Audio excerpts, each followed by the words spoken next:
হে রাসূল, বুঝি না আমি রেখেছ বেঁধে মোরে কোন সুতোয় তুমি রেখেছ বেঁধে মোরে কোন সুতো। মানুষের সেবা দেওয়ার সবচেয়ে প্রত্যক্ষ ভূমিকা রাখা যায় যে সেবাগুলোর মাধ্যমে, সেই সেবাগুলোর মধ্য থেকে সর্বাগ্রে যে সেবাটির নাম আসে তা হলো চিকিৎসা সেবা। চিকিৎসা সেবা এটি তখনই দেওয়ার সুযোগ আসে যখন মানুষ খুব কষ্টে থাকে, মানুষ খুব দুঃখে থাকে। আমি এই জন্য বিভিন্ন জায়গায় বলার চেষ্টা করি আপনাদের কাছে, অর্থাৎ ডাক্তারদের কাছে আমরা যাই হলো তখন যখন আমাদের সবচেয়ে বেশি কষ্টে থাকি। মানুষ সবচেয়ে দুঃখের সময়টাতে আপনাদের কাছে যায়, আর যারা প্রকৌশলী ইঞ্জিনিয়ার আছেন ওনাদের কাছে যায় হলো সবচেয়ে সুখের সময়। পকেট ভর্তি টাকা পয়সা আছে, অ্যাকাউন্টে অনেক টাকা পয়সা আছে, একটা ঘর বাড়ি করতে হবে, তখন সাধারণত ইঞ্জিনিয়ারদের কাছে যায়। এই জন্য ইঞ্জিনিয়ারদের কাছে যাওয়ার সময় মানুষ খুব প্রফুল্ল থাকে, বাট আপনাদের কাছে যখন আসে তখন মানুষের মন মরা থাকে। একজন হাসি খুশি মানুষকে বরণ করা আর একজন দুঃখ দুর্দশাগ্রস্ত মানুষকে বরণ করার মধ্যে আসমান এবং জমিন তফাৎ। যার কারণে আপনাদের এখানে রোল প্লে করাটা অ্যাজ এ মুসলিম অত্যন্ত গুরুত্বপূর্ণ বিষয়। প্রিয় নবী সাল্লাল্লাহু আলাইহি ওয়াসাল্লাম তিনি যেহেতু মানব সেবাকে খুব গুরুত্ব আরোপ করেছেন এবং তার জীবনে এটি তার গুরুত্বপূর্ণ একটি কাজ ছিল, তার একটি ঐতিহাসিক হাদিস আছে, আপনারা অনেকে শুনেছেন, আহাব্বুল আমাল ইলাল্লাহি, আল্লাহ তাআলার কাছে সবচেয়ে প্রিয় কাজ কোনগুলো। এই প্রিয় কাজের তালিকার মধ্য থেকে অন্যতম একটি কাজ হলো মানুষের উপকার করা, মানুষের কোনো কল্যাণে আসা, মানুষের উপকারে নিজেকে নিয়োজিত করা। নবী করিম সাল্লাল্লাহু আলাইহি সাল্লামের একটি হাদিস আছে, আহাব্বুন নাস ইলাল্লাহি আনফাউহুম লিন্নাস, মানুষদের মধ্যে আল্লাহর সবচেয়ে প্রিয় মানুষ হলেন সেই মানুষেরা যারা মানুষ হিসেবে অন্য মানুষের উপকারে সবচেয়ে বেশি আসে। আপনি যত বেশি মানুষের উপকারে নিজেকে নিয়োজিত করবেন আপনি আল্লাহর কাছে তত প্রিয় পাত্র হতে পারবেন। এই জায়গাটায় একজন চিকিৎসা সেবা সংশ্লিষ্ট ব্যক্তি যত দ্রুততার সাথে যত ভালোভাবে আল্লাহর প্রিয় পাত্র হতে পারেন, অন্য অনেক পেশার মানুষ বা অন্য অনেক শ্রেণীর মানুষের জন্য সেটা কিন্তু সম্ভবপর নয়।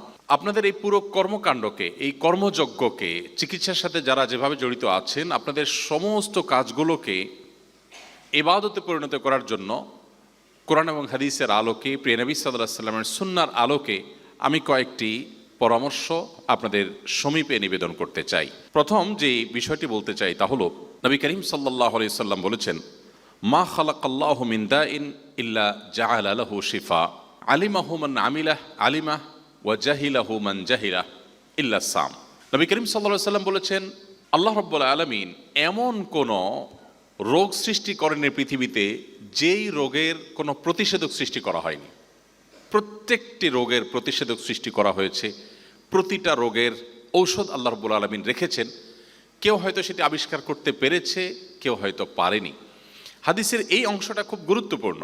আলিমাহু মান আলিমাহ ওয়া জাহিলাহু মান জাহিলাহ। আল্লাহ রাব্বুল আলামিন পৃথিবীতে প্রতিষেধক, ঔষধ, সমাধান ছাড়া পৃথিবীতে কোনো সমস্যা, কোনো রোগ, কোনো অসুখ, কোনো অসুবিধা আল্লাহ তাআলা রাখেননি। প্রত্যেকটি অসুখ, প্রত্যেকটি অসুবিধার সমাধানের পথ আল্লাহ তাআলা রেখেছেন। কেউ হয়তো সেটা আবিষ্কার করতে পেরেছে আর কেউ পারেনি। এ হাদিস কিন্তু ইন্ডিকেট করছে কিয়ামত পর্যন্ত মানুষ নানাভাবে বিভিন্ন চিকিৎসা সেবা আবিষ্কার করবে, ঔষধ আবিষ্কার করবে, রোগের প্রতিষেধক আবিষ্কার করবে। এটি কিয়ামত পর্যন্ত চলমান থাকবে। হাদিসের শেষ অংশ সেটি কিন্তু ইন্ডিকেট করে। তো এই হাদিসের আলোকে আমরা জানলাম যে আল্লাহ রাব্বুল আলামিন আমাদেরকে মানুষের উপকার করবার জন্য, তার চিকিৎসার জন্য নিজে উদ্যোগী হওয়া, নিজেকে নিয়োজিত করবার সুযোগ আল্লাহ তাআলা আমাদের জন্য রেখেছেন। এবং এই পুরো কার্যক্রমটাকে ইবাদতে পরিণত করার জন্য প্রথম আমাদের করণীয় হলো আমাদের নিয়তকে একটু পরিবর্তন করে নেওয়া। আমরা বেশিরভাগ মানুষ আমাদের পার্থিব যে কোনো কাজে নিয়ত বা ইন্টেনশন থাকে পার্থিব কোনো প্রাপ্তি। আপনি কেন একটি কলেজে ভর্তি হয়েছেন, আপনি কেন একটি ইউনিভার্সিটিতে ভর্তি হয়েছেন, আপনার বাবা মাকে যদি জিজ্ঞাসা করেন যে তোমরা আমাকে কেন এখানে ভর্তি করিয়েছো বা আমাকে উচ্চশিক্ষা শিক্ষিত করছো, উদ্দেশ্য কী? আপনি আমাদের সমাজের বেশিরভাগ বাবা মাকে দেখবেন তারা তাদের সন্তানদেরকে উচ্চশিক্ষায় শিক্ষিত করেন কেন? সামাজিক মর্যাদার জন্য, সমাজ যেন তাদের মুখটা উজ্জ্বল হয় সেই লক্ষ্যে। তারা কেন করেন? তাদের সন্তানটা যেন পরিচয় দেওয়ার মতো একটা পর্যায়ে যেতে পারে। তো এটা তো একটা মানুষের জীবনের লক্ষ্য হতে পারে না। একজন বাবা, একজন মা, এমনকি একজন শিক্ষার্থী, তার জীবনের লক্ষ্য যদি হয় যে আমি আমার অর্জিত জ্ঞান দিয়ে মানুষের সেবা করে আল্লাহ তাআলার কাছ থেকে রিওয়ার্ড, আল্লাহ তাআলার কাছ থেকে সওয়াব এবং আজর এবং বিনিময় আমি লাভ করব, এই যদি আমার ইন্টেনশন হয়, তাহলে আমার পার্থিব পড়াশোনাটাও ইবাদতে পরিণত হবে। ঐতিহাসিক একটি হাদিস আপনারা বারবার নিশ্চয় শুনেছেন, নবী সাল্লাল্লাহু আলাইহি ওয়াসাল্লাম বলেছেন, ইন্নামাল আমালু বিন্নিয়াত।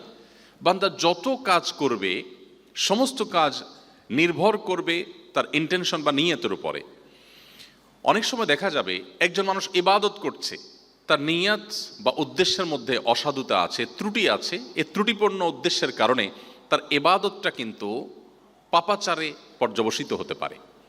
পক্ষান্তরে একজন মানুষ নিছক একটি পার্থিব কাজ করছেন, তিনি এমন কোনো কাজ করছেন যার সাথে আসলে ইবাদতের তেমন কোনো সম্পর্ক নেই। যেমন আপনাদের কথাই বলি, আপনি চিকিৎসা শাস্ত্রের বই পুস্তক পড়ছেন, আপনি চিকিৎসার বিভিন্ন বিষয় আশয়গুলোকে রপ্ত করার চেষ্টা করছেন, এটি একান্তই পার্থিব বিষয়, যার সাথে বাহ্যিক দৃষ্টিকোণ থেকে পারলৌকিক কোনো বিষয় সম্পৃক্ত নয়। অথচ আপনার উদ্দেশ্য যদি হয় আমার অর্জিত জ্ঞান দিয়ে আমি মানুষের সেবা করে আল্লাহর সন্তুষ্টি পেতে চাই, আল্লাহর কাছ থেকে আজারটাই আমার মুখ্য উদ্দেশ্য, অন্য কোনো কিছু আমার মুখ্য উদ্দেশ্য নয়, এই যদি হয় আপনার নিয়াত, তাহলে সেক্ষেত্রে আপনার পার্থিব এই কাজটি ইবাদত হতে পারে। একজন ইসলামের ইতিহাসের পূর্বসূরি, তার একটি বক্তব্য আছে, রুব্বা আমালিন কাবীরিন তুসাগিরুহুন নিয়া ওয়া রুব্বা আমালিন সাগীরিন তুকাব্বিরুহুন নিয়া। অর্থাৎ অনেক বড় বড় কাজ আছে, দৃশ্যত অনেক বড় কাজ, অনেক ভালো কাজ, কিন্তু নিয়ত বা উদ্দেশ্যে ভেজাল থাকার কারণে সেই বড় কাজটি খুব ক্ষুদ্র তুচ্ছ কাজে পরিণত হয়। আবার অনেক তুচ্ছ বা সাধারণ কাজ আছে, যে সাধারণ কাজ বান্দার উদ্দেশ্য এবং নিয়তের কারণে আল্লাহ তাআলার কাছে বৃহৎ, মহৎ, বিশাল বড় কাজে পরিণত হয়। একজন মাদ্রাসায় পড়েছে, তার উদ্দেশ্য তিনি মাদ্রাসায় পড়ে একজন বক্তা হবেন, একজন ইমাম হবেন, একজন খতিব হবেন এবং এটা দিয়ে তার সংসার তিনি চালাবেন। অর্থাৎ পার্থিব উদ্দেশ্যে তিনি ধর্মীয় জ্ঞান অর্জন করছেন।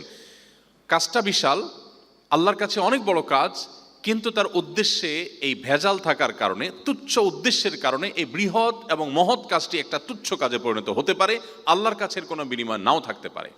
আপনি একজন চিকিৎসক, আপনি একজন মেডিকেল কলেজের স্টুডেন্ট, আপনার পড়াশোনার উদ্দেশ্য যদি হয় আমি আমার অর্জিত জ্ঞান দিয়ে মানুষের কষ্ট লাঘব করে মানুষের সৃষ্টিকর্তার কাছ থেকে বিনিময় লাভ করব, আল্লাহর কাছ থেকে আমি বিনিময় লাভ করব, অ্যাজ এ মুসলিম আল্লাহর কাছে আমাকে দাঁড়াতে হবে, যেতে হবে, আল্লাহর বান্দাদেরকে সেবা করলে আল্লাহ অনেক খুশি হন, সেই জায়গা থেকে আল্লাহর বান্দাদেরকে আমি সেবা দান করব, মুসলিম অমুসলিম নির্বিশেষে যে কোনো মানুষের কল্যাণে আমি কাজ করব, তাতে আল্লাহ আমাকে সওয়াব দিবেন। নবী সাল্লাল্লাহু আলাইহি ওয়াসাল্লাম হাদিসে সে ওয়াদা রয়েছে। এই উদ্দেশ্যে যদি আপনি পার্থিব পড়াশোনাও করেন, তাহলে আপনার এই পার্থিব পড়াশোনাটা এটি সাধারণ এবং জাগতিক কাজ হওয়া সত্ত্বেও আল্লাহর কাছে এটি অনেক বড় ইবাদত হতে পারে। এই জন্য আপনাদের উদ্দেশ্যে আমার প্রথম নিবেদন হলো, আপনাদের উদ্দেশ্যগুলো যদি কি আপনারা ইবাদতের উদ্দেশ্যে এটাকে রূপান্তরিত করতে চান, আপনাদের কর্মকাণ্ডকে, তাহলে আপনাদের উদ্দেশ্যটাকে একটু মডিফাই করে নিতে হবে। আপনাকে জিজ্ঞাসা করতে হবে আমি কেন পড়াশোনা করছি। আমি অভিভাবকদের প্রতি শ্রদ্ধা রেখেই বলি, বিভিন্ন পর্যায়ে বিশেষ করে অভিভাবকদের প্রোগ্রামগুলোতে আমরা বলার চেষ্টা করি যে আমাদের সমাজে বহু অভিভাবক পাবেন, তিনি তার সন্তানকে বড় ডাক্তার বানাতে চান, বড় ইঞ্জিনিয়ার বানাতে চান, বড় পাইলট বানাতে চান, বড় আর্মি অফিসার করতে চান, বড় পলিটিশিয়ান দেখতে চান, অনেক কিছু দেখতে চান। কিন্তু সেই বাবা আপনি খুব বেশি খুঁজে পাবেন না সমাজে, যে বাবা তার সন্তানকে বলে যে বাবা আমি চাই তুমি মানুষের মতো মানুষ হও, ভালো মানুষ হও, সৎ মানুষ হও, পরোপকারী মানুষ হও, পাশাপাশি তোমার পেশাগত, তোমার জ্ঞানগত দক্ষতা যতটুকু বৃদ্ধি হয় হোক, কিন্তু অ্যাজ এ মানুষ তুমি ভালো হও, এটা আমার জীবনে বড় স্বপ্নের জায়গা। এই কথা বলা বাবা, এই কথা বলা মা কিন্তু এখন খুব বেশি পাওয়া যায় না। অথচ আমরা আমাদের শৈশবে দেখেছি, যারা আমাদের চাইতে বয়সে সিনিয়র আপনারা আরও বেশি দেখেছেন, যে একটা সময় আমাদের এই অঞ্চলে মানুষের জ্ঞানে, বিজ্ঞানে, তথ্য প্রযুক্তিতে, অবকাঠামোতে, অন্য অনেক দিক থেকে আমরা পিছিয়ে ছিলাম। আমাদের এত ডাক্তার ছিল না, এত ইঞ্জিনিয়ার ছিল না, এত মেডিকেল কলেজ ছিল না, কিন্তু আমাদের সমাজে অনেক বাবা মা তার সন্তান যেন মানুষের মতো মানুষ হয়, সে যেন মিথ্যা কথা না বলে, সে যেন চুরি চুপটামি না করে, সে যেন কাউকে প্রতারণা না করে, সে যেন ভদ্র হয়, সেজন্য ভালো মানুষ হয়, এই জন্য বাবা মার অনেক স্ট্রাগল করতে আমরা দেখেছি। আমরা আমাদের ছেলেবেলা দেখেছি অনেক বাবা মা এর জন্য ব্যাকুল ছিলেন, তার ছেলেটা নামাজ পড়ে না, তার মেয়েটা পর্দা করে না, তার ছেলেটা খারাপ ছেলের সাথে উঠা বসা করে। এটা নিয়ে বাবা মা অনেক মাথা ব্যথা করতেন। পড়াশোনা নিয়ে চিন্তিত থাকতেন অনেক বাবা মা, বাট তার চাইতে বেশি চিন্তিত থাকতেন সন্তানের মোরাল দিকগুলো নিয়ে। বাট আজকের বাস্তবতা হলো, এখন বাবা মায়ের সবচেয়ে বড় চাওয়ার বিষয় হলো আমার সন্তান সে ভালো ফলাফল করতে পারছে কিনা, ভালো কলেজে চান্স পাচ্ছে কিনা, ভালো ইউনিভার্সিটিতে চান্স পাচ্ছে কিনা, ভালো চাকরি পাচ্ছে কিনা, ভালো কেরিয়ার করতে পারছে কিনা, পাশাপাশি ভালো মানুষ হতে পারলো কি পারলো না, এটা একেবারেই গৌণ একটা বিষয় পরিণত হয়েছে। এই একটা অধঃপতন আমাদেরকে অনেকখানি পিছিয়ে দিচ্ছে। আমি একটি কথা বিভিন্ন সময় বলার চেষ্টা করি, উন্নত দেশগুলোকে অনুসরণ করবার অনেক দিক আমাদের আছে। আমরা জ্ঞানে বিজ্ঞানে তাদের চেয়ে পিছিয়ে আছি, অবশ্যই তাদের থেকে আমরা জ্ঞান বিজ্ঞান আহরণ করব, ইসলাম সেটি আমাদেরকে নিষেধ করে না, বরং সেটি আমাদের করা উচিত। আমরা তথ্য প্রযুক্তিতে তাদের চাইতে পিছিয়ে আছি, এক্ষেত্রে আমরা অবশ্যই তাদের সহযোগিতা নিব, তাদের কাছ থেকে জ্ঞান অর্জন করব, আমরা সমৃদ্ধ করব, তাদেরকে ছাপিয়ে যাওয়ার চেষ্টা এবং সংগ্রাম আমরা অব্যাহত রাখবো, সন্দেহ নেই। কিন্তু আমাদের যে নিজস্ব সংস্কৃতি আছে মুসলিম হিসাবে, এমনকি বাঙালি বাংলাদেশি হিসেবে এখানকার ধর্ম বর্ণ নির্বিশেষে এই অঞ্চলের কিছু সংস্কৃতি আছে।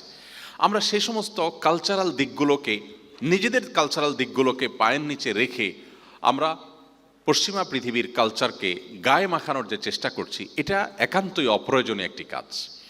আমাদের বাবা মা আমাদের সন্তানদের এই সমস্ত দিকগুলোকে দেখবার কোনো বিন্দু মাত্র প্রয়োজনীয়তা বেশিরভাগ অভিভাবকরা অনুভব করছেন না, যার ফলশ্রুতিও আমাদের সামনে পরিষ্কার যে আজ আমাদের সন্তানরা বেশিরভাগ ক্ষেত্রে বাবা মার চক্ষু শীতলকারী, নয়ন জোড়ানো সন্তান হচ্ছে না। কারণ সন্তান ভালো মানুষ হোক, এটা বাবা মার আসলে কাঙ্ক্ষিত কোনো জায়গাই নয়।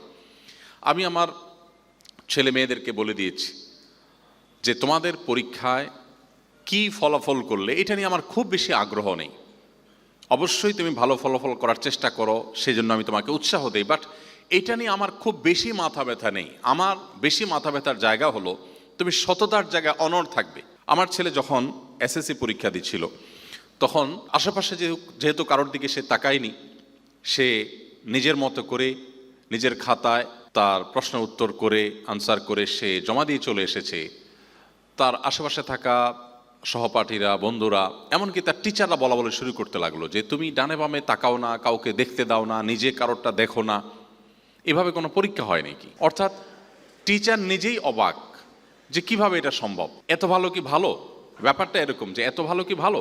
আমি আমার সন্তানকে বলে দিয়েছি এবং আমাদের স্নেহভাজন যারা থাকে তাদেরকে আমি বলি সব সময়, পরীক্ষায় ভালো ফলাফল করতে পারলাম কি পারলাম না এটা তো একটা পরীক্ষার বিষয়, এখানে আরেকটা হিডেন পরীক্ষা আছে, সেটা হলো আমি সততার সাথে পরীক্ষা দিতে পারলাম কিনা।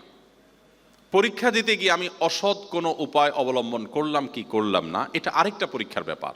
আমি যদি আমার পরীক্ষায় ভালো ফলাফল করতে নাও পারি, কিন্তু আমি আমার পরীক্ষায় সততার পরীক্ষায় উত্তীর্ণ হই, তাহলে আমি আসল পরীক্ষা উত্তীর্ণ হয়ে গেলাম। আমার মানসিক শান্তির জায়গাটা নিশ্চিত হয়ে গেল যে আমি আমার নৈতিক পরীক্ষা আমি উত্তীর্ণ হয়েছি। আমি এই কাগজে পরীক্ষা উত্তীর্ণ না হলেও আমার নীতির পরীক্ষা আমি উত্তীর্ণ। আমি নকল করিনি, আমি কারো সহযোগিতা নেইনি এবং অবৈধভাবে কাউকে সহযোগিতা করিনি। তো এই কথাগুলো এই জন্য বলা, আজকাল বেশিরভাগ বাবা মা, বেশিরভাগ অভিভাবক, বেশিরভাগ শিক্ষার্থী তাদের জীবনের লক্ষ্য নির্ধারণ করেন তারা ভালো একটা ক্যারিয়ার গড়বেন, ভালো একটা চাকরি পাবেন, ভালো একটা জায়গা যাবেন, জাস্ট এটুকু। অ্যাজ এ মুসলিম আমাদের দৃষ্টিভঙ্গি আরও গভীরে যাওয়ার কথা, আমাদের দৃষ্টিভঙ্গি আরও দূরের থাকার কথা। একজন মুসলিম হিসাবে আপনাকে অবশ্যই লক্ষ্য করতে হবে যে আপনি যে জাগতিক জ্ঞান অর্জন করছেন, আপনার প্রতিটি লাইন, প্রতিটি শব্দ যে আপনি পাঠ করছেন, একজন মেডিকেল স্টুডেন্ট হিসাবে আপনাকে অসংখ্য শব্দ মুখস্থ করতে হয়, অসংখ্য পড়া মুখস্থ করতে হয়, অসংখ্য থিওরি আপনাকে রপ্ত করতে হয়, অনুধাবন করতে হয়, বুঝতে হয়। এই যে আপনার সময় ব্যয় হচ্ছে, এই সবটুকুন সময়কে পরিপূর্ণভাবে ইবাদতে আপনি রূপান্তর করতে পারেন, কনভার্ট করতে পারেন শুধুমাত্র আপনার উদ্দেশ্যটাকে পরিবর্তন করার মধ্য দিয়ে, যে আমি আমার এই জ্ঞান অর্জন করে টাকা পয়সা অর্জন হবে, সম্মান মর্যাদা অর্জন হয়তো হবে, আমি একটা ভালো জায়গায় হতে যেতে পারবো, বাট সেটা আমার মুখ্য উদ্দেশ্য না। আমার মুখ্য উদ্দেশ্য আল্লাহকে সন্তুষ্ট করা।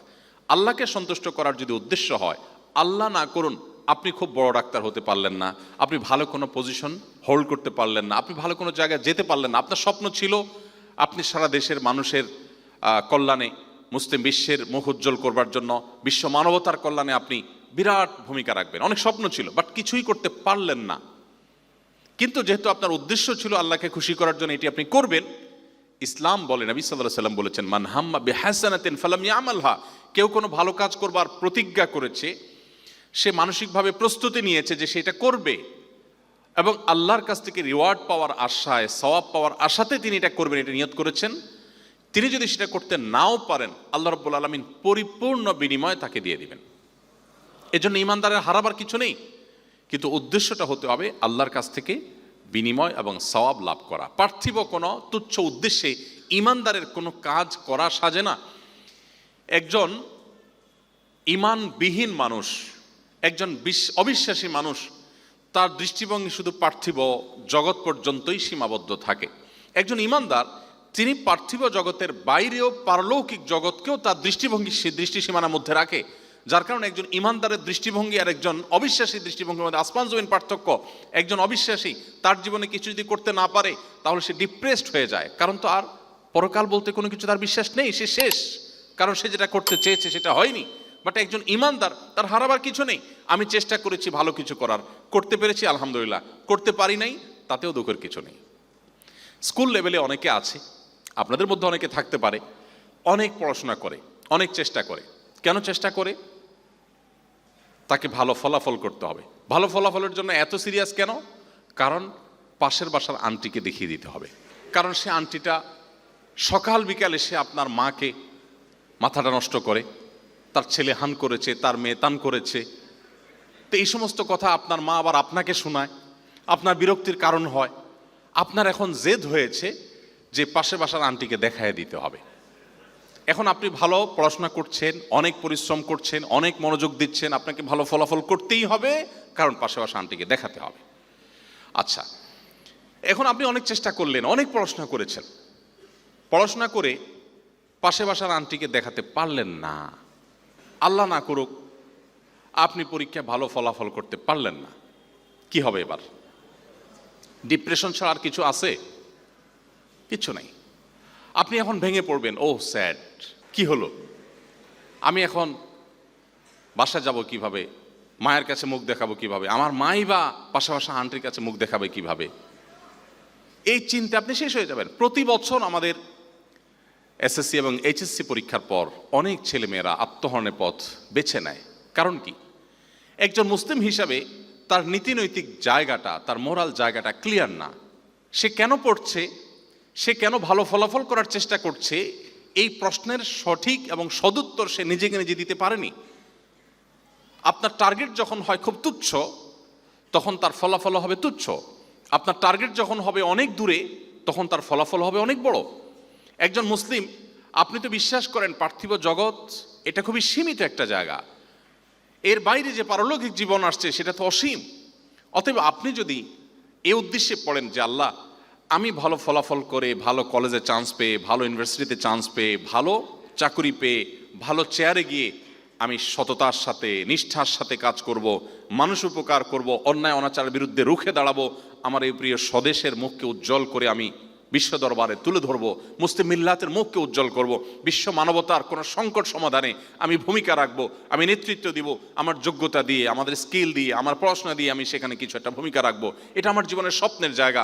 আমার ভালো গাড়ি হলো কিনা, বাড়ি হলো কিনা, সম্মান হলো কিনা, পদ পদবি হলো কিনা, তার চেয়ে বড় চাওয়ার জায়গা হলো আমি আল্লাহকে খুশি করার জন্য আল্লাহর বান্দাদের সেবা দিতে পারলাম কিনা। এই উদ্দেশ্যে যদি আপনি পড়াশোনা করেন, ওই পাশে বাসা আন্টিকে দেখানোর উদ্দেশ্য যদি না থেকে আল্লাহকে দেখিয়ে আল্লাহর কাছ থেকে সওয়াব পাওয়ার আশায় যদি আপনি পড়েন, আল্লাহ না করুন আপনি যদি সেটা অ্যাচিভ করতে নাও পারেন, অ্যাজ এ মুসলিম আপনার বিশ্বাসের জায়গাটা ভেরি ক্লিয়ার থাকবে যে আল্লাহর কাছ থেকে আপনি সওয়াব কিন্তু নিশ্চয়ই পাচ্ছেন। তাহলে ইমানদারের ডিপ্রেসড হওয়ার কোনো সুযোগ আছে? জাস্ট এই কারণে আল্লাহ তাআলা বলেছেন, ওয়ালা ইয়াইআস মির রাউহিল্লাহি ইল্লাল কওমুল কাফিরুন। আল্লাহর রহমত থেকে অবিশ্বাসী ছাড়া কেউ নিরাশ হতে পারে না। ইমানদার কখনো নিরাশ হওয়ার সুযোগ নেই। কেউ যদি আত্মহরণের পথে পথ বেছে নেয়, কেউ যদি আত্মহত্যার পথে পা বাড়ায়, নিশ্চিত বুঝতে হবে তার ইমানের উইকনেস চরম পর্যায়ে আছে, সে মুসলমান হতে পারে না, নামে মুসলমান হতে পারে, সে পরিপূর্ণ মুসলমান হতে পারে না। কারণ মুসলমান বিশ্বাস করে দেয়ালে পিঠ ঠেকে যাওয়া বলতে কোনো কথা নেই। মুসলমান বিশ্বাস করে দেয়ালে পিঠ ঠেকা বলতে কোনো কথা নেই। পৃথিবীর সমস্ত উপায় উপকরণ শেষ হয়ে গেলেও একজন মুসলিম হিসাবে আমি বিশ্বাস করি আমার আল্লাহ রাব্বুল আলামিন সকল অসম্ভবকে সম্ভব করতে পারেন। পারেন কি পারেন না? তাহলে আমার ডিপ্রেশনের কোনো কারণ নেই, আমার ভরসার জায়গাটা এখনো আছে। আমি শেষ মুহূর্ত পর্যন্ত চেষ্টা করব।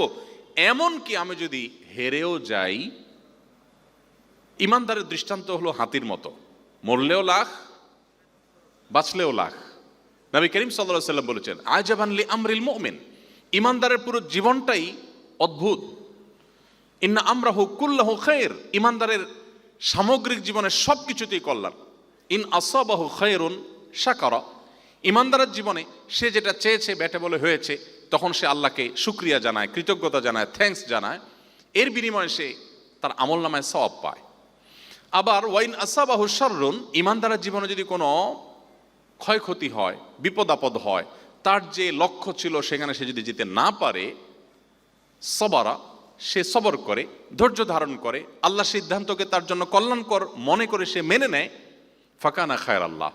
তো সবর করার কারণে, ধৈর্য ধারণ করার কারণে তার অ্যাচিভমেন্ট হয়নি ঠিক আছে, কিন্তু এর বিনিময়ে তার জন্য জান্নাত ঠিকই হয়ে যায়।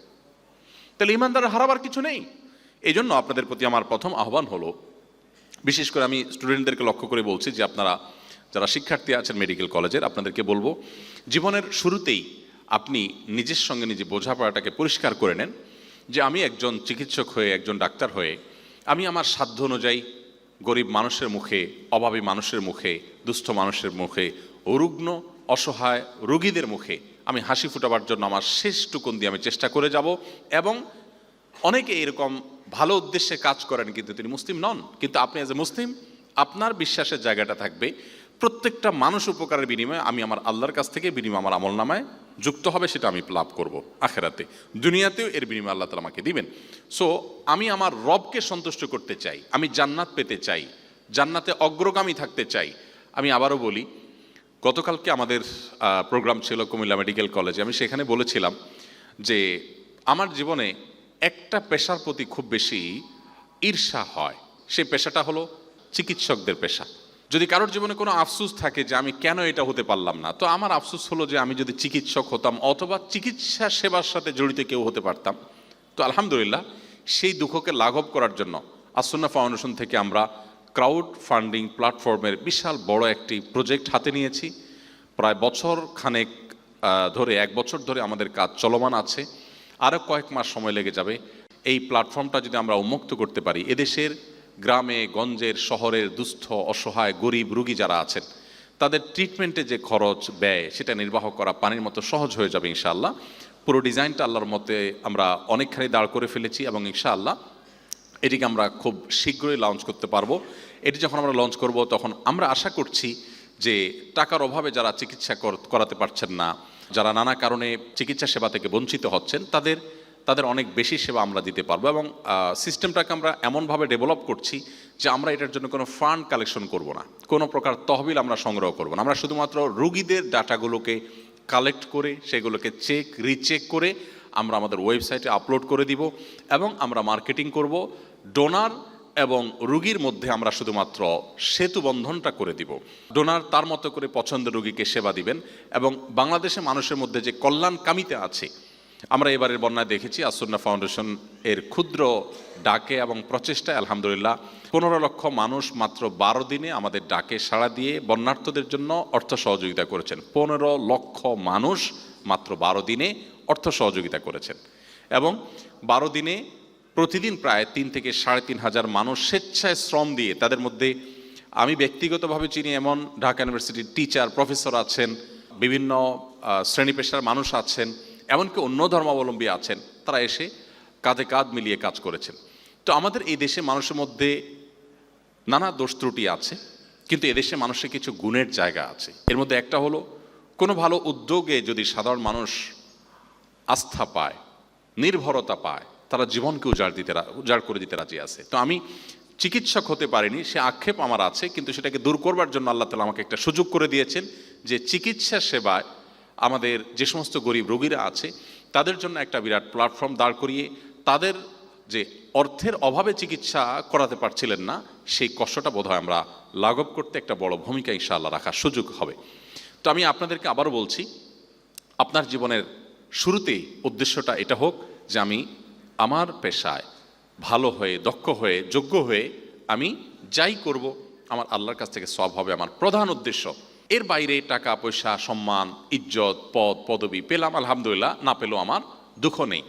এটা করলে আপনার দুটি লাভ হবে। প্রথমত, আপনার পুরো জীবনটাই ইবাদত হয়ে যাবে। আপনি আল্লাহর কাছে দেখবেন, আল্লাহ এত নফল নামাজ তো পড়ি নাই, এত রোজা তো রাখি নাই, এত হজ উমরা তো করি নাই, এত ওয়াজ নসিহত তো করি নাই, এত কোরআন তেলাওয়াত করি নাই, এত সুবহানাল্লাহ আলহামদুলিল্লাহ পড়ি নাই, এত দান সদকা করার মতো অর্থ করি আমার ছিল না, বাট এত আমল কোত্থেকে আসলো? আপনি নিজের আমল দেখে আপনি অবাক হবেন। নবী সাল্লাল্লাহু আলাইহি সাল্লাম এরকম অনেকগুলো ঘটনা, অনেকগুলো কেসের কথা তার বিভিন্ন হাদিসে তিনি বলেছেন যে অনেক মানুষ আছে জান্নাতে আখেরাতে গিয়ে আল্লাহকে বলবে, আল্লাহ অবাক হয়ে যাবে, আল্লাহ আমার এত আমল কোত্থেকে আসলো, আমি তো আমল করিনি। তো আমি মনে করি আপনি যদি আপনার জীবনের প্রত্যেকটা বিষয়কে, বিশেষ করে একজন চিকিৎসক হিসাবে আল্লাহর সন্তুষ্টি, এটা যদি আপনার প্রধান লক্ষ্য হয়, তাহলে আপনি দেখবেন যে আপনি আল্লাহ তাআলার কাছে বিপুল পরিমাণে সওয়াব কিয়ামতের ময়দানে পেয়েছেন। কারণ আপনার সকাল বিকাল আপনি রোগী দেখছেন, রোগীর সেবা করছেন, রোগীর ফলো আপ রিপোর্ট দিচ্ছেন, আপনি রোগীর রিপোর্ট দেখছেন, নানাভাবে কাজ করছেন, প্রত্যেকটির বিনিময়ে আপনার অ্যাকাউন্টে জমা হয়ে যাচ্ছে। আর পাশাপাশি আরেকটি লাভ হবে, তা হলো আপনার জীবনে অতৃপ্তিটা থাকবে না। আমি যেটা একটু আগে বলছিলাম, আল্লাহ তাআলা কোরআনে কারিমে বলেছেন, যালিকা বিআন্নাল্লাহা মাওলাল্লাযিনা আমানু ওয়া আন্নাল কাফিরিনা লা মাওলা লাহুম। অবিশ্বাস এবং বিশ্বাসের পার্থক্যটা কি? আল্লাহ বলেছেন, বিশ্বাসী মানুষদের অভিভাবক আল্লাহ, তারা আল্লাহর উপরে ভরসা রাখে, নির্ভরতা রাখে। অবিশ্বাসীদের কোনো ভরসার জায়গা নেই, যার কারণে তারা দ্রুত ডিপ্রেসড হয়ে যায়। আপনি বিশ্ব স্বাস্থ্য সংস্থার প্রতি বছরের সারা বিশ্বে আত্মহত্যার যে হার আছে সেটা যদি আপনি স্টাডি করেন, আপনি দেখবেন প্রতি বছরই প্রায় আত্মহত্যার হার সবচেয়ে বেশি থাকে যারা নাস্তিক, কোনো ধর্মে বিশ্বাসী নয় তাদের মধ্যে। আত্মহত্যার প্রবণতা প্রতি বছর গোটা বিশ্ব জুড়ে সবচেয়ে কম থাকে মুসলমানদের মধ্যে। এর অন্যতম কারণ হলো ওই যে মুসলমানদের একটা ভরসার জায়গা থাকে, মানসিকভাবে সে ভেঙে পড়ে না, ডিপ্রেসড হয় না। তো আপনার উদ্দেশ্য যদি হয় আমি ডাক্তার হয়ে আল্লাহর কাছ থেকে সওয়াব পাবো, এটাই মূল উদ্দেশ্য। আর বাকিগুলো ভালো কোনো পদে আমি যেতে পারলাম কি পারলাম না, ভালো কোনো জায়গায় যেতে পারলাম কি পারলাম না, ভালো কোনো ডিগ্রি নিতে পারলাম কি পারলাম না, এটা আমার জীবনে অনেক বড় লক্ষ্য না, সেকেন্ডারি লক্ষ্য। তাহলে দেখবেন আপনার জীবনে আপনি হালকা হয়ে যাবেন, টেনশন অনেকটা কমে যাবে, আপনি সামনে অগ্রসর হতে অনেক সহজে পারবেন ইনশাআল্লাহ তাআলা। নাম্বার 2, আমাদের মনে রাখা দরকার, আমাদের প্রিয় নবী সাল্লাল্লাহু আলাইহি সাল্লাম তিনি কোনো অসুস্থ ব্যক্তি দেখলে, কোনো রোগীকে দেখলে সর্বাগ্রে যে কাজটি করতেন তা হলো তাকে মানসিকভাবে সান্ত্বনা দেওয়ার চেষ্টা করতেন। তার মানসিকভাবে সান্ত্বনা দেওয়ার এই প্রচেষ্টাটা এত বেশি ছিল, একজন অমুসলিম যুবককে নবী করিম সাল্লাল্লাহু আলাইহি সাল্লাম দেখতে গিয়েছেন। দেখতে যাওয়ার পর তাকে নবী সাল্লাল্লাহু আলাইহি সাল্লাম বলেছেন, লা বাসা তাহুরুন ইনশাআল্লাহ। এই বাক্যগুলো আমাদের মুখস্থ থাকা দরকার মুসলমান হিসেবে।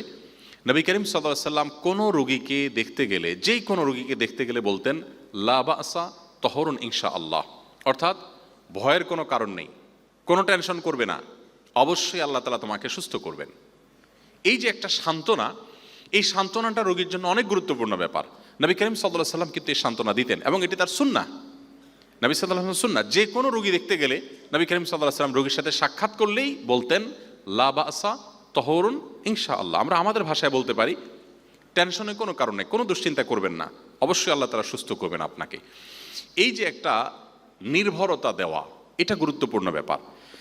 আপনারা চিকিৎসা সেবার সাথে যারা জড়িত আছেন, আমি আপনাদেরকে বিনীতভাবে আহ্বান করতে চাই আপনাদের ভাই হিসেবে, যে আপনারা আপনাদের জীবনে যত মানুষকে সেবা দিবেন, প্রত্যেকটা মানুষকে শুরুতে অভয় দেওয়ার চেষ্টা করবেন।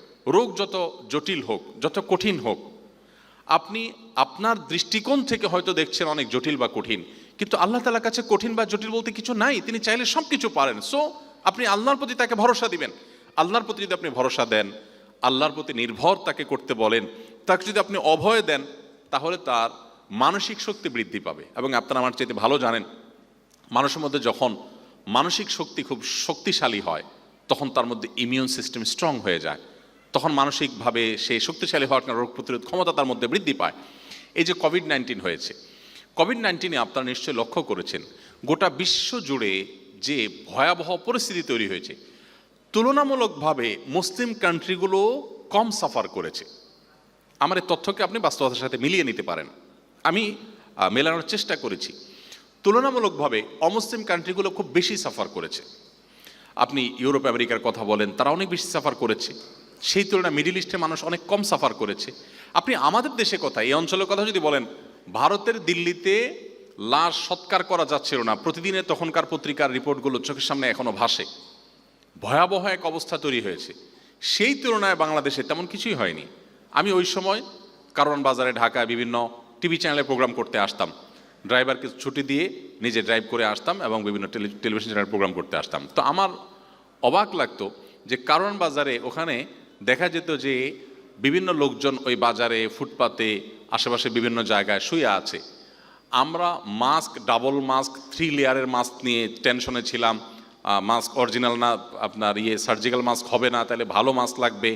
আমরা দুনিয়ার টেনশন করতাম। আর ওদের মাস্ক তো দূরের কথা, ছাড়ার বস্তা একটা বিছায় তারা শুয়ে গেছে। এবং 10 দিন, 15 দিন, 20 দিন টানা আমার আসা যাওয়া হয়েছে। এমন বহু মানুষ আছে যে এই 20 দিন ধরে তিনি এই জায়গাতে আশেপাশের জায়গায় ঘোরাফেরা করছেন, কিসের কার মাস্ক।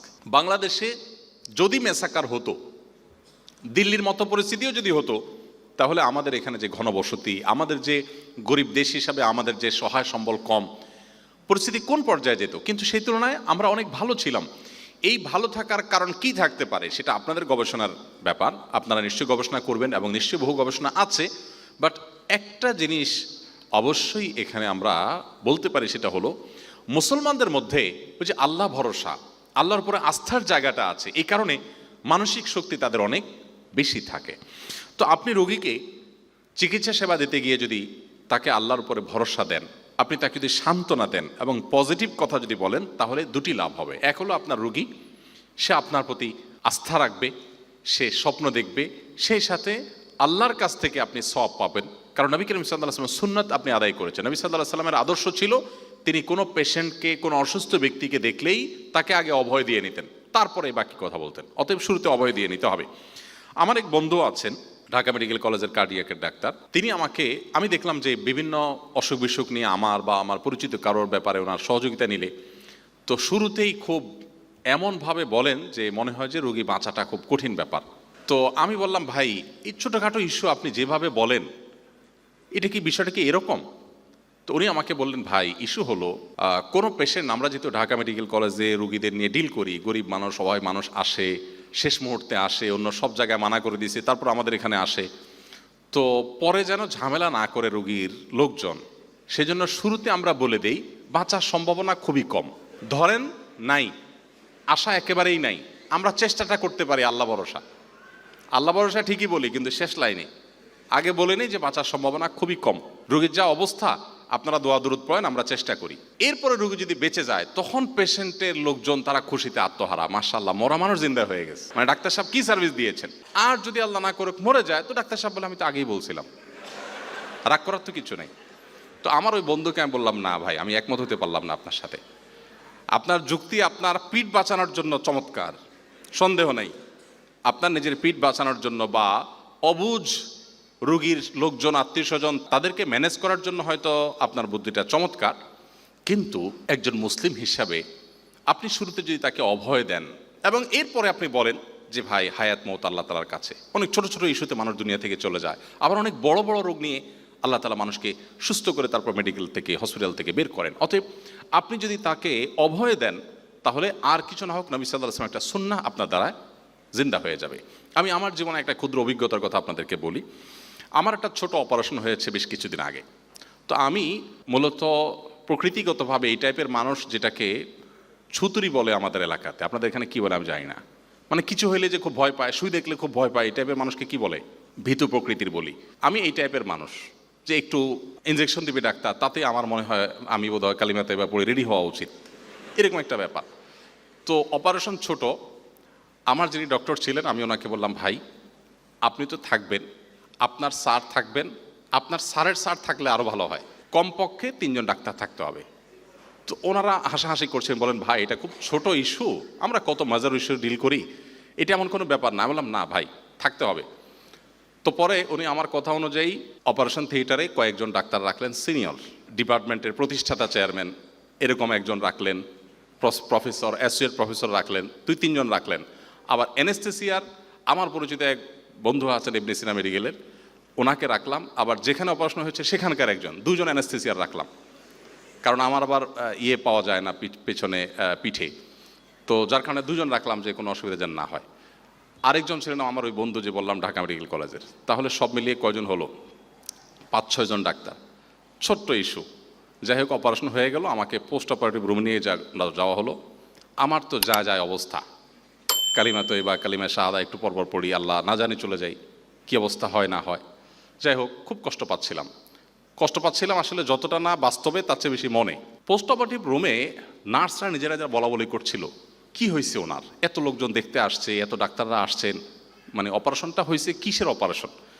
নতুন ডিউটিতে আসা নার্স অন্য নার্সকে জিজ্ঞাসা করতেছে। তো নার্স যখন বলল যে এটা হয়েছে, রোগটার কথা বলল যে এই অপারেশন হয়েছে, তখন নার্স যিনি প্রথম জিজ্ঞাসা করছেন তখন তার সে সহকর্মীকে বললেন, এই অপারেশনের জন্য এই অবস্থা, মানে এত ডাক্তার এত কিছু।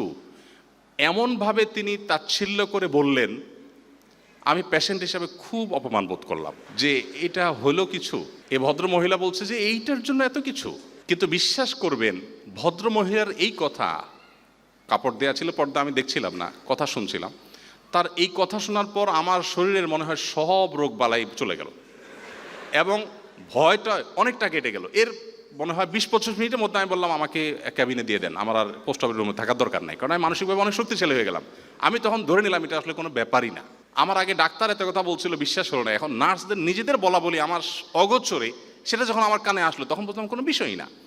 এখন চিকিৎসক হিসাবে আপনার কাছে পেশেন্ট আসার পর আপনি যদি পেশেন্টকে বলেন যে ভাই কোনো ব্যাপার না ইনশাআল্লাহ, এর চেয়ে কত জটিল রোগী আল্লাহর রহমতে ভালো হয়ে যায়, আল্লাহ ভরসা, কোনো চিন্তা করবেন না। এরপরে আপনার সেফটির জায়গাটা যে আবার কিছু হয়ে গেলে সুস্থ না হলে আপনাকে ধরবে, এবার আপনি বলেন যে দেখেন সুস্থ করা না করা মালিক তো আল্লাহ তাআলা। এই জায়গাটা আপনাদেরকে এই জন্য বলছি যে এটা আমার নবী সাল্লাল্লাহু আলাইহি ওয়াসাল্লামের সুন্নাহ, এবং এই সুন্নাহটাকে অনেক বড় বিষয় হিসাবে যদি আমরা নিতে পারি তাহলে আমাদের অনেক ক্ষেত্রে কাজ সহজ হয়ে যাবে। এজন্য দ্বিতীয় আপনাদের প্রতি আমার অনুরোধ থাকবে যে অ্যাজ এ মুসলিম আপনি আপনার সমস্ত রোগীকে সবসময় অভয় দেওয়ার চেষ্টা করবেন, সান্ত্বনা দেওয়ার চেষ্টা করবেন, আল্লাহর উপরে ভরসা দেওয়ার চেষ্টা করবেন, কারণ আল্লাহ তাআলা বলেছেন ইমানদারদের উচিত আল্লাহর উপরে ভরসা করা।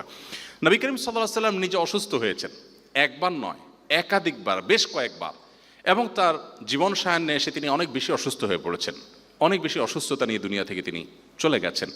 নবী করিম সাল্লাল্লাহু আলাইহি ওয়াসাল্লামের গুরুত্বপূর্ণ একটি সুন্নাহ আপনাদের প্রতিটি পেশেন্টের সেবা দেওয়ার ক্ষেত্রে আপনাদের জান্নাতের পথকে অনেক বেশি সুগম করতে পারে, আর সেটি হলো মানুষকে আল্লাহর ব্যাপারে তাওয়াক্কুলে অভ্যস্ত করা, আল্লাহর ভরসা দেওয়া, নির্ভরতা দেওয়া, অভয় দেওয়া, সান্ত্বনা দেওয়া, এবং সেই সাথে আল্লাহর প্রতি যেন মানুষ আস্থা রাখে সেজন্য মানুষকে শুরুতেই বলে রাখা।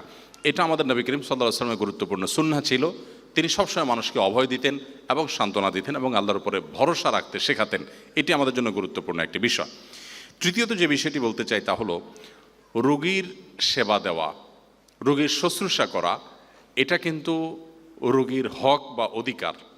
অর্থাৎ শুধু ডাক্তার হিসাবে আপনাদের কর্তব্য আমি বলছি না, মুসলিম হিসাবে আমাদের সবার কর্তব্য হলো যে কোনো পেশেন্ট বা যে কোনো রোগীকে সাধ্য অনুযায়ী সেবা দেওয়া, শুশ্রূষা করা, খোঁজখবর নেওয়া। নবী করিম সাল্লাল্লাহু আলাইহি ওয়াসাল্লামের একটি প্রসিদ্ধ হাদিস আছে, তিনি বলেছেন হক্কুল মুসলিমি আলাল মুসলিমি সিত, একজন মুসলমানের অন্য মুসলমানের উপর 6টি অধিকার থাকে, কমন অধিকার। যেমন আপনি যদি কাউকে সালাম দেন তখন আপনার অধিকার হয়ে যায় সালামের জবাব পাওয়া।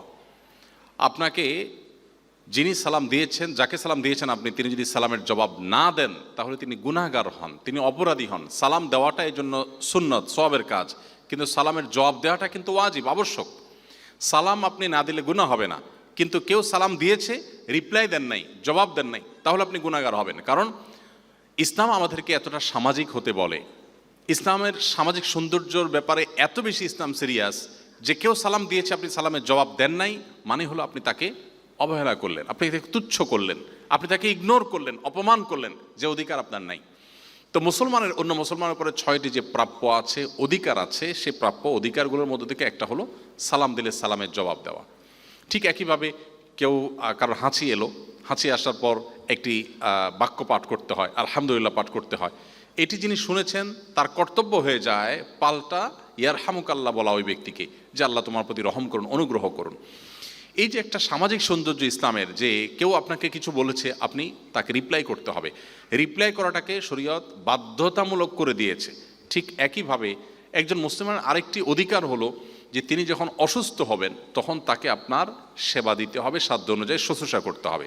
এখান থেকে বোঝা গেল যে আপনারা যারা চিকিৎসা সেবার সাথে জড়িত আছেন, ডাক্তার আছেন, আপনাদের উপরে ইসলামী শরীয়ত দৃষ্টিকোণ থেকে কর্তব্য হয়ে যায় পেশেন্টকে সেবা দেওয়া। তার মানে ভিজিট নেওয়া ঠিক হবে না।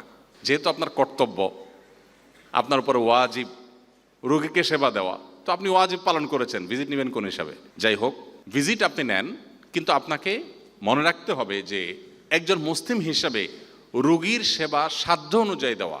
গোটা পৃথিবীর সব রোগীকে সেবা দিতে আল্লাহ আপনাকে বাধ্য করেননি। আপনার কাছে, আপনার হাতের নাগালে যারা আছেন সেই রোগীকে সেবা দেওয়া, তাকে শুশ্রূষা করা, তার খোঁজ খবর নেওয়া এবং তাকে আপনার সাধ্য অনুযায়ী সার্ভিস দেওয়া, এটা আপনার উপরে শরীয়ত দৃষ্টিকোণ থেকে ওয়াজিব হয়ে যায়। অতএব এই মেন্টালিটি যদি আমরা নিজেদের মধ্যে সেট করে নিতে পারি, এই মানসিকতা যদি আমাদের মধ্যে আমরা ফিট করে ফেলতে পারি, তাহলে আমাদের কাজটা অনেক সহজ হয়ে যাবে। মনে রাখবেন, পার্থিব কারণে মানুষ যখন কোনো কাজ করে তখন সেটাতে প্রকৃত আনন্দটা পায় না। মানুষ যখন আল্লাহর কাছ থেকে সওয়াব পাওয়ার আশা কিছু করে, মানুষ যখন আল্লাহর সামনে দাঁড়াতে হবে সে বিশ্বাসের জায়গা থেকে কিছু করে, তখন কিন্তু তার প্রত্যেকটা কাজ অত্যন্ত তৃপ্তিদায়ক হয়, তার কাছে অনেক ভালো লাগা কাজ করে। আপনি যখন কোনো রোগীকে সেবা দেওয়ার সময় চিন্তা করবেন যে নবী করিম সাল্লাল্লাহু আলাইহি সাল্লাম বলেছেন, কোনো মুসলিম, কোনো ভাই তোমার, কোনো মানুষ অসুস্থ যখন হবে তখন তুমি তাকে শুশ্রূষা করবে, তার সেবা দিবে, এটি তোমার কর্তব্য। আমি কর্তব্য পালন করছি, তাহলে কি হবে? আমার আল্লাহ আমার উপর সন্তুষ্ট হবেন, নবীর নির্দেশ আমি পালন করলাম, আমার জান্নাতের পথ সুগম হবে, অ্যাজ এ মুসলিম আল্লাহর কাছে আমি ভালো মুসলমান হতে পারবো। তাহলে আপনার এই তাড়না থেকে, এই তাগাদা থেকে যখন আপনি কাজটি করবেন, তখন সেই কাজের মধ্যে এক ধরনের আনন্দ অনুভব করবেন, এক ধরনের তৃপ্তি অনুভব করবেন, যেটা নিছক আপনার ভিজিটের জন্য, ফিসের জন্য, আপনার পার্থিব যে সুযোগ সুবিধা আছে সেজন্য করলে আপনি যেটা পাবেন না। অতএব আমি আপনাদের প্রতি তৃতীয় যে অনুরোধটি করতে চাই তা হলো, আপনার চিকিৎসা সেবাকে মুসলিম হিসাবে আপনার কর্তব্য মনে করে, যে এটি আল্লাহর পক্ষ থেকে আমার উপরে অর্পিত দায়িত্ব, যে আমাকে আল্লাহ তাআলা যে জ্ঞান দিয়েছেন, আমার যে ধারণা আছে, আমার এই জ্ঞান, আমার এই নলেজ থেকে একজন রোগীকে আমি সেবা দেওয়ার সুযোগ পাচ্ছি, এটা আমার কর্তব্য, আল্লাহ আমার জন্য কর্তব্য করে দিয়েছেন। সো আমি সে কর্তব্যের জায়গা থেকে করবো। যখন সেটা করব তখন সেটা ওই যে বললাম ইবাদতে পরিণত হবে, আবার আপনার এক ধরনের পরিতৃপ্তি আপনি সেখানে পাবেন। তো আমি আশা করব আপনারা সে বিষয়টিকেও খেয়াল রাখবেন। নাম্বার 4, ডাক্তার বা নার্স যারা থাকেন বা চিকিৎসা পেশার সাথে যারা জড়িত থাকেন, আমি জানি আপনাদের মাথা নানা কারণে, আমাদের পেশেন্টরা, আমরা আপনাদের মাথাকে আমরা অনেক সময় হট করে রাখি, গরম করে রাখি, কারণ এদেশে মানুষ বেশিরভাগ ক্ষেত্রে অনেক বেশি আবেগপ্রবণ। আমরা অনেকে আছি খুব বেশি বোঝার চেষ্টা করি না, একই বিষয়ে ডাক্তারদের সাহেবদেরকে বারবার বিরক্ত করতে থাকি। কিন্তু এই জায়গাটাতে নবী করিম সাল্লাল্লাহু আলাইহি সাল্লামের সুন্নাহর আলোকে সওয়াব পাওয়ার বিপুল সম্ভাবনা যেমন আছে, আপনাদের একটু ভুলের কারণে কিন্তু আপনার আমলনামা বরবাদেরও কিন্তু অনেক বড় জোরালো আশঙ্কা রয়েছে। কারণ আমি যেটা শুরুতে বলছিলাম, মানুষ সবচেয়ে কষ্টের সময়টাতে আপনাদের কাছে আসে। আমি গতকালকে কুমিল্লা মেডিকেল কলেজে বলেছি, আমাদের সাথে আপনাদের একটা মিল আছে, অর্থাৎ হুজুরদের সাথে ডাক্তারদের একটা মিল আছে। মিলটা কি? আমাদের কাছে মানুষ আসে বিপদে পড়লে, আর আপনাদের কাছেও মানুষ যায় বিপদে পড়লে। অন্য শ্রেণী পেশা মানুষের কাছে এতটা মানুষ বিপদে পড়লে যায় না। হুজুরদের কাছে সুদিনে মানুষ খুব কম আসে। ব্যবসায়ী যখন ব্যবসা বাণিজ্য সব ধরা খেয়ে রাস্তা বসার উপক্রম হয়ে যায়, এবার যায় বলে হুজুর কিছু তাবিজ কবজ দেন। পলিটিশিয়ান যখন বিরোধী দলে থাকে, দৌড়ের উপরে থাকে, মামলা টামলা খেতে খেতে পেরেশান থাকে, এবার সকাল বিকাল হুজুরের দোয়া নেয়। যখন ক্ষমতা চলে যায় তখন হুজুর গোনার সময় আর থাকে না। ঠিক একই অবস্থা আপনাদের কাছে মানুষ সুদিনে কেউ দেখা করতে আসে না, সবাই দুর্দিনে আসে। তো মানুষ যেহেতু দুঃখ দুর্দশা নিয়ে, কষ্ট নিয়ে আপনাদের কাছে আসে, ওই কষ্টে থাকা মানুষটা যদি আপনার কোনো ভুল আচরণে বা আপনার কোনো আচরণে কষ্ট পেয়ে তিনি যদি আঘাতপ্রাপ্ত হয়ে যান, মনে রাখবেন আপনার সমস্ত আমল নষ্ট হওয়ার জন্য আপনার ওই একটি খারাপ আচরণ, আপনি অধৈর্য হয়ে সারাদিন রোগী রেখেছেন, আপনি নিতে পারেন নাই, আপনি ধৈর্য হারিয়ে ফেলেছেন, আপনি তার সাথে একটু রাফ ব্যবহার করে ফেলেছেন, আপনার আচরণটা খারাপ হয়ে গেছে। ওই যে কষ্টে থাকা মানুষ, মাজলুম, অসহায়, ওই সময়টাতে তার মনের যে বেদনা, সে বেদনা ভরা বদদোয়া যেটা আপনার উপর লাগবে, সেটা কিন্তু ধ্বংসাত্মক হয়ে যেতে পারে। এই জায়গা থেকে আমি আপনাদেরকে বলবো, অনুগ্রহ করে রোগীদের হিতাকাঙ্ক্ষী হওয়ার পাশাপাশি নবী করিম সাল্লাল্লাহু আলাইহি সাল্লামের আরেকটি সুন্নাহ আপনারা জিন্দা করবেন। সেটি হলো নবী সাল্লাল্লাহু আলাইহি সাল্লাম পেশেন্টের জন্য দোয়া করতেন, যে কোনো পেশেন্টের জন্য দোয়া করতেন, আসআলুল্লাহুল আযীম রব্বাল আরশিল আযীম আন ইয়াশফিয়াক।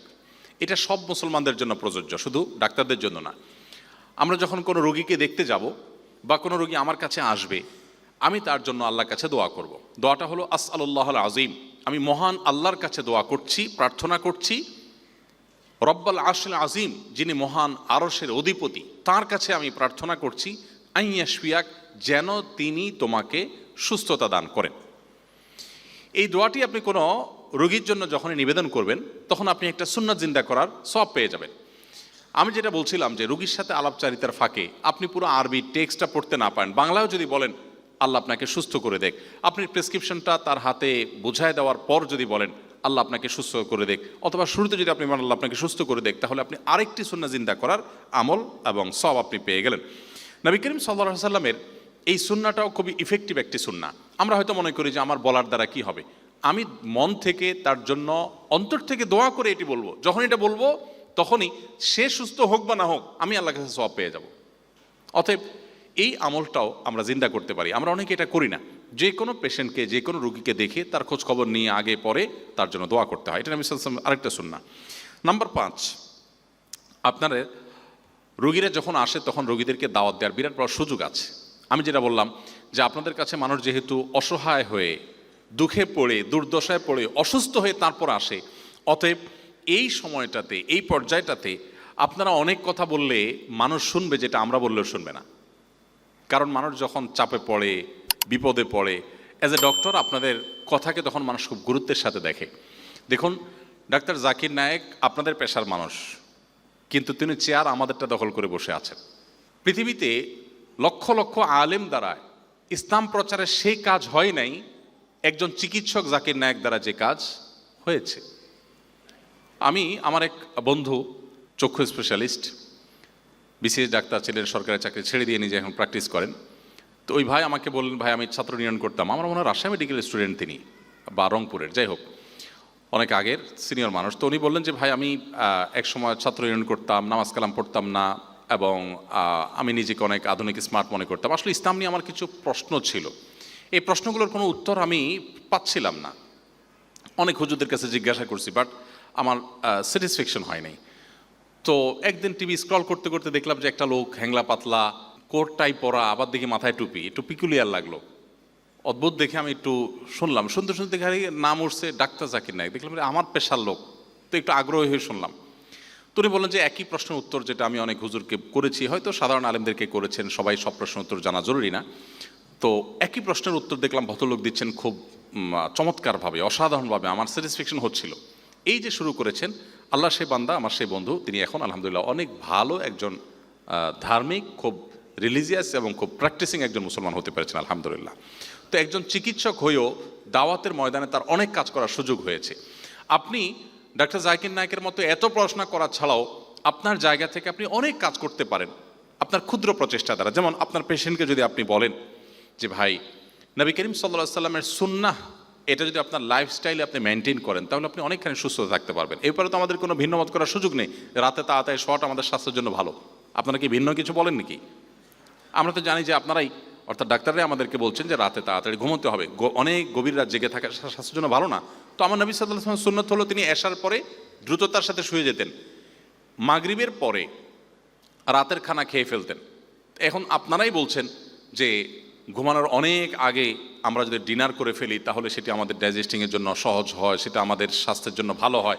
নবী করিম সাল্লাল্লাহু আলাইহি সাল্লাম সন্ধ্যার পর রাতের খাবার খাওয়াকে পছন্দ করতেন, এবং এশার পরে খাবার তো পরের কথা, কোনো আলাপ আলোচনা করা পছন্দ করতেন না। দ্রুততার সাথে বিছানা চলে যাওয়াটা তার পছন্দ ছিল।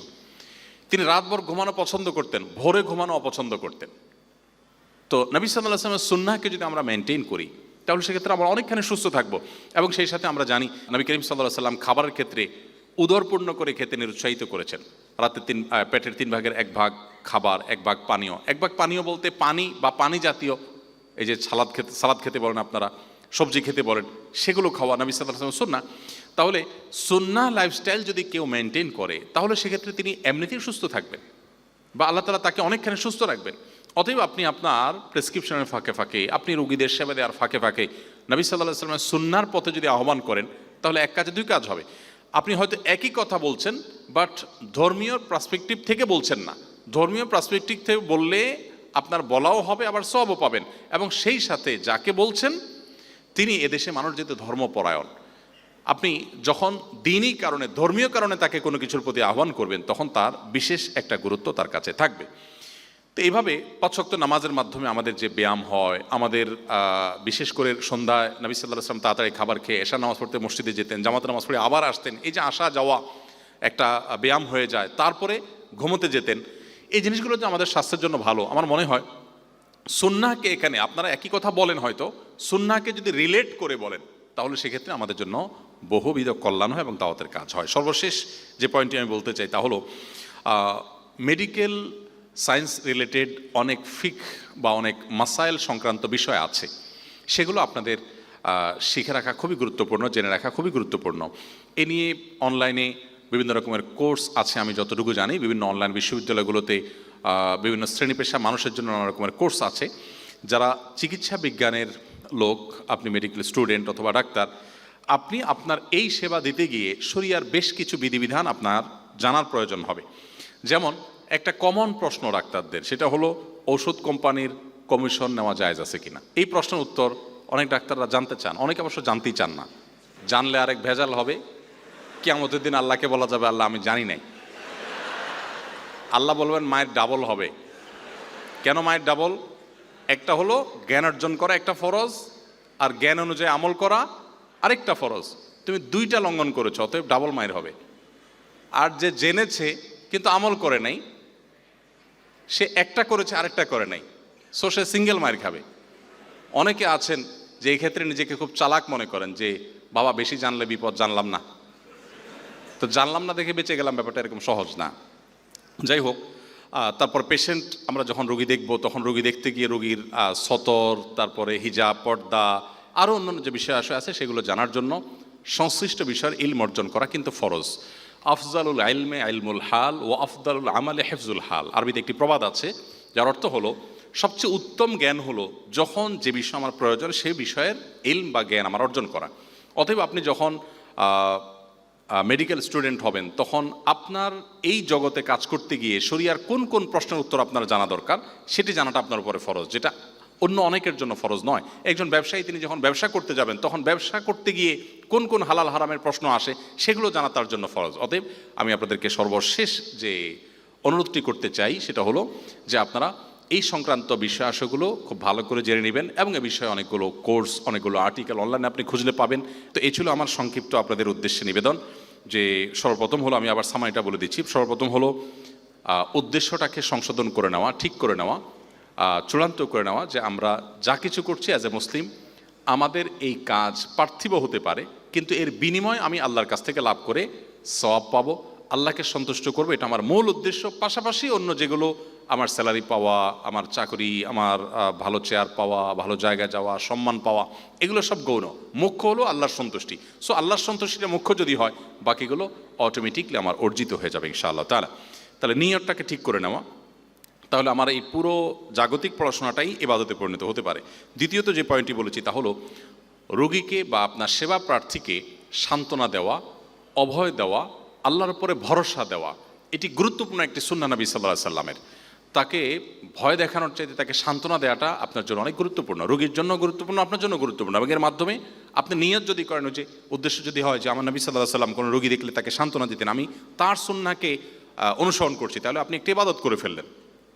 এবং নবী সাল্লাল্লাহু আলাইহি ওয়াসাল্লাম সুন্নাত হিসাবে রোগীকে দেখার পর আপনি বলবেন লা বাসা তহরুন ইনশাআল্লাহ, লিখে রাখতে পারেন বা মুখে বলতে পারেন বা বাংলায় আপনি বলতে পারেন যে ভয়ের কোনো কারণ নেই, ইনশাআল্লাহ আপনি সুস্থ হয়ে যাবেন। নাম্বার 3, রোগী দেখাটা এটা আমাদের কর্তব্য। আপনি ডাক্তার হিসাবে আপনার মতো দেখবেন, আমি সাধারণ মানুষ হিসাবে আমার মতো দেখব, আমি আমার মতো করে শুশ্রূষা দিব, আপনি আপনার মতো সেবা দিবেন। আমাদের সবার উপরে কর্তব্য অসুস্থ মানুষদের সেবা দেওয়া। শরীয়ত যেটাকে কর্তব্য করে দিয়েছে, সেই কর্তব্য বোধ থেকে যদি আমরা কাজটা করি, তাহলে সেটিতে আমরা এক ধরনের প্রেরণা পাব। সেখানে আমাদের পার্থিব উদ্দেশ্যের চাইতে পারলৌকিক বিনিময় পাওয়াটা মুখ্য হবে, এবং তখন একটা ইবাদত হবে। সেজন্য এই মেন্টালিটি নিয়ে রোগীদের সেবা দেওয়ার অনুরোধ আমি আপনাদের করেছি। নাম্বার 4, রোগীদের জন্য দোয়া করা। আপনি যাই তার জন্য লেখেন, প্রেসক্রিপশন দেন, পরামর্শ দেন, দিন শেষে আল্লাহর উপরে ন্যস্ত করবেন যে আল্লাহ আপনাকে সুস্থ করুক। সুস্থ করার মালিক আল্লাহ তাআলা। আপনি ইমানের দাওয়াত তাকে দিয়ে ফেলতে পারেন, যেটা অন্য অনেক শ্রেণী পেশা মানুষের দ্বারা সম্ভব না।